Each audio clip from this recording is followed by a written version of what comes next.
Hello, hello, hello, and welcome to today's Sketch It video with me, Helen.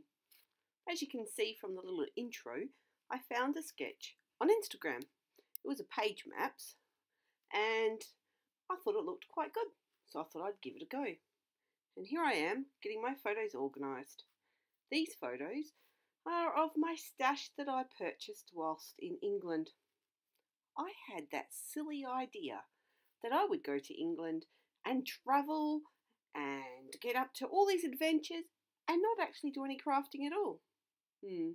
That lasted for about 2 weeks, and then I started purchasing scrapbooking supplies and mixed media supplies because I realised I needed it for stress relief. Teaching means that sometimes I come home and my head's full of school stuff and I just need to calm down, and I use my craft to do that. So it was fun purchasing all these supplies in England. Some of them I did have in Australia waiting for me, but I wanted to use certain inks and things then, so I went off and purchased doubles. Can never have too many inks as far as I'm concerned. Anyway, while I've been rambling on, you can see I'm getting my layout organised. I'm using papers from Chamel's Sparkle City range, chosen just for the colours, really to complement the colours in the photos. And I'm following the sketch fairly closely. I'm not measuring. I generally don't measure much. I might use things to straighten, a ruler to straighten that is, but I don't usually measure. And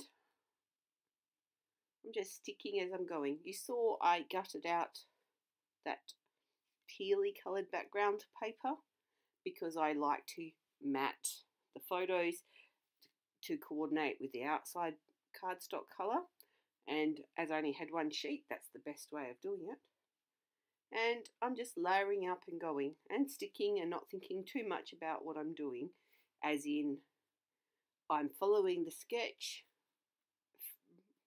and layering things exactly like it was on the sketch. I thought it was quite interesting that on the sketch was a little strip of paper with a little beaded banner, and I found this. It's one of the branding strips at the bottom of the pages that has the party lights on it, and I thought, oh well, that actually follows pretty closely to the sketch, and I'll use that bit. And here I'm deciding which little journaling spot I'm going to use. I also had to decide with the one that's underneath that border strip as well, but I've gone for more of the muted colours rather than adding in any more bright purples or reds. When I started this title, I realised I was starting it as I was going to say get your craft on, and then I went, no, that's silly. It's about my stuff, so it's going to be my craft on.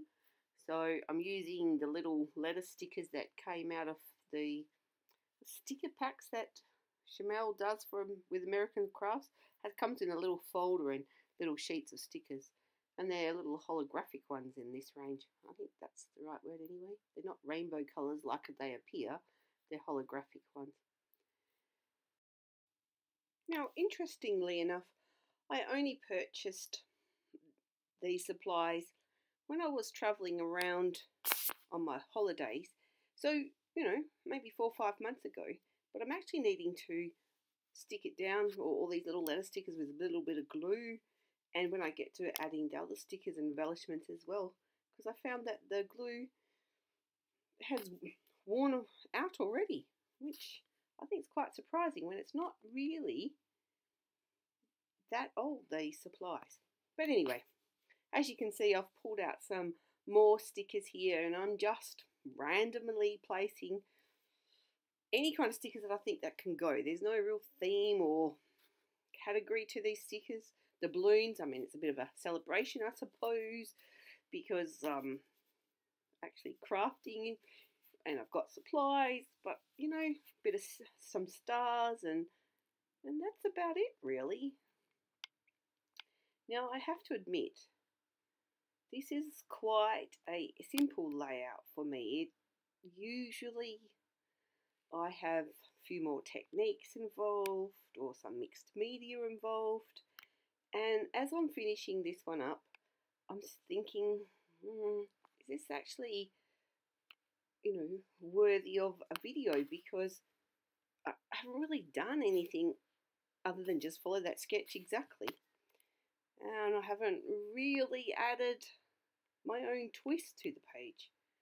So, in typical Helen fashion, I decided I needed to create another layout. And in a minute, I'll be going on to my second layout in this video. I'm just finishing off this one with a hand-drawn border. And I had done little dashes from the balloons, but then because I had the hand-drawn border, I realised I needed to put solid lines from those balloons, and that's the first one. As you can see, pretty straightforward copy of the sketch. So I decided I needed to change the sketch. But to link the two layouts, these are photos of some of the mixed media or art journal pages that I created while I was in England. So I thought, oh, it's only fitting I use the same sketch for these layouts that are related. But instead I decided I was going to turn the sketch. Now I've got this stencil, I've had this stencil for quite a while. It's a Donna Downey stencil. And I'm using some grunge paste here from Paper Artsy, which I did purchase in England. And this is going to create my patterned paper as such. Now I tried really hard to make that straight, and when I took the stencil off I realised that it is not straight on the cardstock. So later I spend a bit of time trying to look like I did get it straight on the cardstock with trimming. But I decided I wanted to have some colours or soft colour over this stenciling, and I'm just using some Distress Oxide and watering it down and adding it on. I didn't want this pink to be really in my face, so I've just dripped a little bit on, and then I'm using a baby wipe to to dab it around to make it nice and soft. And I did cut out all the stress I had trying to square up that piece of cardstock, but you can see I'm going to use it as that back layout. Now I decided I wanted to strip of the peacock feathers colour, and this is going to be the border strip across on the sketch. And since I didn't have a piece of paper that colour, I decided to make my own. Well, colour it, that is. And then decided to sprinkle some water on it and just get that distress effect. However, I went a little bit too crazy and squirted a bit more water, and I wasn't happy really with that final look, so I went over it with this other colour, forgotten what it's called, pistachio, I think, cracked pistachio, and then got a piece of paper that I was happy with. I was originally planning to use that soft pink as my background piece of paper, but it just wasn't quite right, I didn't feel. So I swapped it out for this black and white checkered piece. And I like it because it makes the colours of the photo and that mixed media piece there stand out more. Well, that's what I felt anyway. So that's what I went with. And as you can see, I'm just positioning this with some double-sided tape, and then with that blue piece, once I'd got it in the spot I wanted, I just lifted it and taped half and half like this, just so it didn't move, and I knew I had it exactly in the spot that I wanted. Now, while sticking all this down, I was pondering, how am I going to embellish this? See those flowers in that second photo? I thought, let's use some of those. They're stamps that I purchased whilst in England. They're a Paper Artsy set, and I thought, that's what I'll do. So I'm using some Distress Oxide, as you can see here, in a water brush. I'm just flicking it from the centre of the photo. This way, how it finishes, where it ends, it's totally random. And as you can see, I've painted them all. It wasn't quite as deep as I wanted, so I'm just using a little bit, I think it's magenta Dina Wakley paint, just to darken up the centre of the flowers and that same flicking motion.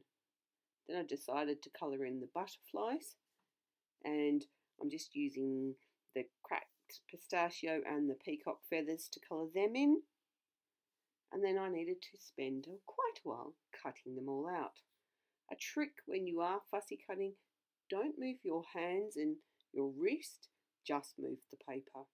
It makes it a smoother, easier, well I think easier to cut. And I also went into some of my Felicity Jane kits that I have to find, well that's where some of this paper came from actually, most of the patterned paper, to find the tag as the basis for that bottom cluster. And as you can see, I'm just fiddling around using some good glue to stick them down. And I decided that one that I needed it cut in half. I do like those big scissors. It makes things easy to cut in half because I just get one straight to cut. I think this layout also shows you the versatility of a sketch. I've turned a sketch, but as I've started embellishing, I'm not following the placement that's on the sketch exactly. I'm kind of using some of the ideas, but I'm going with what I'm happy with, how I think it all balances out. Anyway, in my Felicity Jane bits and pieces, I found that puffy word enjoy, and some of these little leaves and little heart puffy stickers, and that little label sticker just to finish off my little embellishment clusters. Then a bit of journaling, because the title is just going to be enjoy. I was going to go enjoy the process, enjoy the art, but I just thought, no, because that's why I did choose to craft in England, was because I do enjoy it. So, and that's about it. Oh, and then I thought, oh no, I need to do the centre of the flowers. And I found some enamel, liquid enamel, and just finished the centres off so they're nice and dark. And that's it. So, a little bit of a bonus video today, as in it's got 2 layouts. I hope you've enjoyed at least one of them, and I hope you've stuck with me until this end of the video. Thanks so much for watching. Take care. See you later.